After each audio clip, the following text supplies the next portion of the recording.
大帅怎么到现在还不来呀？婶儿，大帅，你来了？是啊，你这给我打电话让我过来是有什么事吗？当然是好事啊！好事。是这样的，婶啊，给你介绍个对象。介绍对象？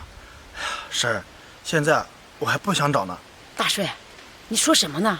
你看看你媳妇儿啊，都走了这么长时间了，这身边总得有个做饭、洗衣服的吧？婶儿，这闪闪虽然走了，可是如果我要结婚的话，我总感觉我对不起她。你说什么呢？你还年轻，以后的路还长着呢。你现在不找，再过几年，你年龄大了，谁还给你介绍对象呀？婶儿，你说的这个事儿我也知道，可是我现在确实没那方面的想法。大帅，你这样，这闪闪他也不会安心的，他也希望你过得好。那行吧，我就见一见。哎，对了，婶儿，这我家的条件你跟他说了没有啊？我跟他说了，那姑娘没什么意见。哦，那就好。对了，婶儿，那我们什么时候见面啊？那个女孩已经来了，在我家呢。哎，对了，大帅，我想跟你说一下，那个女孩的情况有点特殊。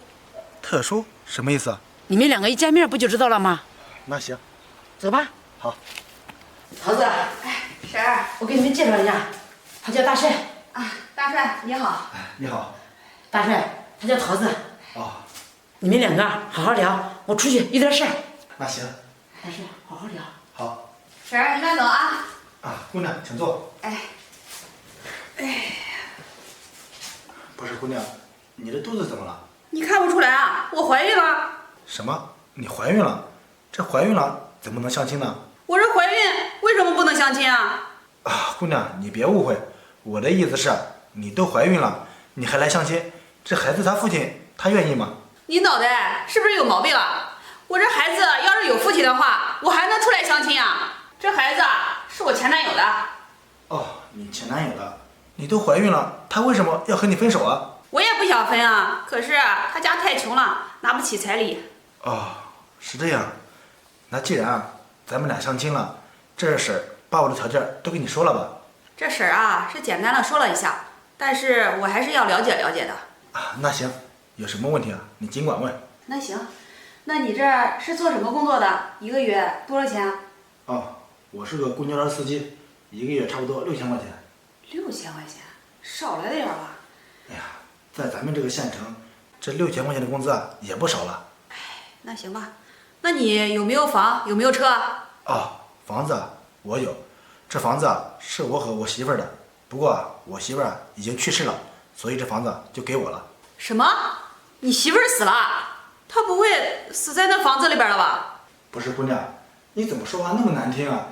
我媳妇儿是出意外死的。我当然要问清楚了。如果她死在那房子里，那房子我当然不能住了，多晦气啊！你必须买新房子。还要买新房子？对呀，她住过的房子我不可能住。对了，你的车呢？啊，车是13万买的，已经开了5年了。5年了，那都成什么样了？不行，车也要买新的。啊，那这个事儿以后再说。以后说什么呀？现在必须说清楚。啊，姑娘，那你还有其他条件没有？有啊，还有这个彩礼啊，给我拿60万。什么？60万？这会不会太高了呀？高什么呀？我给我前男友要80万呢，这现在给你要到60万，已经够不错的了。姑娘，这不合适吧？你看你都怀孕了，还给别人要这么高的彩礼啊？怀孕怎么了？这不是你喜当爹吗？还给你送一个呢。姑娘，你这是什么逻辑啊？你还有其他条件没有？其他的我暂时没想到，等以后我想到了再告诉你。行，既然你的问题已经问完了，我想向你提几个问题。什么问题啊？你说。啊，你有没有工作？我没工作。没工作？那你之前是怎么生活的呀？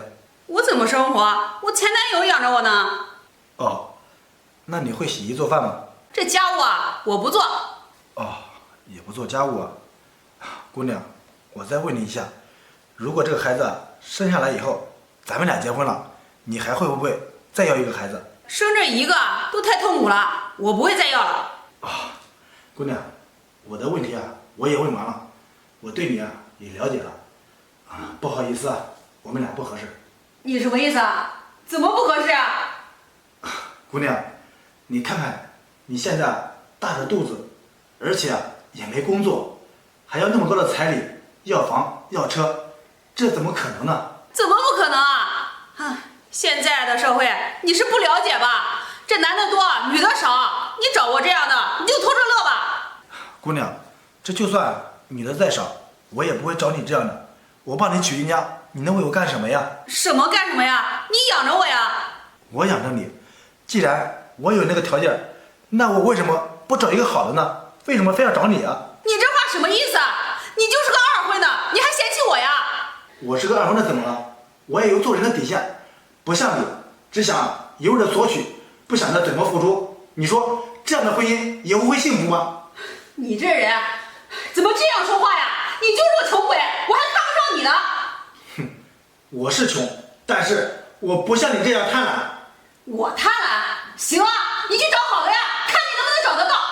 这话都说到这个份上了，咱们呀也没必要相亲了。再见。这，你还挺牛，你以为我想见你啊？真是的，切！哎，大帅，你们两个聊得怎么样呀？婶儿，你这给我介绍什么对象啊？怎么了？还怎么了？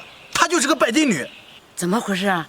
他是不是提过分的要求了？是啊，她不仅要60万的彩礼，而且还要我重新买房子、买车。最可气的是，她侮辱我的妻子。你说像这样的人，我怎么可能跟她结婚呀？这桃子怎么变成这个样呀？我也不知道。他呀，这是我一个远房亲戚，他让我给他介绍个对象，我看他可怜，我就把他介绍给你了。婶儿，你给我介绍对象之前，也要看清他的人品啊！这都什么人呀？大帅，他以前不是这个样的，我也没想到他现在变成这个样呀。大帅，对不起。行了行了，婶儿，这不怪你，我还有事，我先走了。慢走。这办的什么事呀？桃子，你说说你这办的什么事呀？我办了什么事儿？婶儿，你给我介绍的什么人呀？穷鬼一个，还嫌弃我。桃子，这大帅多好呀！你是不是太过分了？跟人家要60万块钱的彩礼，这60万块钱的彩礼不是个小数目，人家能拿得出来吗？婶儿，这拿60万怎么了？我跟他要60万还是少的呢，我不得为我孩子的未来着想啊！你就算为你的孩子着想，也不能跟人家要这么多的彩礼呀！还有，人家妻子都去世了，你怎么可以侮辱人家呀？我什么时候侮辱他了？我就说他2句。桃子，我真没想到现在你变成这个样子，你也不看看你什么情况，你孩子都快出生了，你不赶紧找个男朋友，以后怎么办呀？那我不是想着给他多要点钱，他有车有房，以后我和孩子也有个保障呀。你现在都这样了，是不是太自私了？你光为你自己考虑，你考虑到别人的感受吗？你现在不是光想着钱，应该找一个和你好好过日子的，对你好，对孩子好。那我该怎么办呀？现在怎么办？我怎么知道呀？这大帅都生气了，你看看大帅这个人不仅能干，又不嫌弃你，你都这样了，人家都能接受你。婶儿，那现在说什么都晚了，大帅也走了，要不你再去给大帅说说。你让我跟大帅说，我丢不起这个人。桃子，以后你的事儿我也不管了。婶儿，你不能不管我呀，这以后还要你给我介绍对象呢。你让我怎么管你呀？你妈也跟我说了，给你介绍多少相亲对象，你都想不成。桃子，你也想想，这是谁的问题啊？婶儿，是我的错，你再帮帮我吧。我怎么帮你啊？我帮不了你，你快走吧。婶儿，你别让我走啊！你再和大帅好好说说，你把他叫过来，我好好跟他道个歉。行，我真是欠你的。这样吧，我再最后帮你一次。行，婶儿，那谢谢你，婶儿。都怪我自己，等会儿大帅来了，我一定好好跟他道个歉，认个错。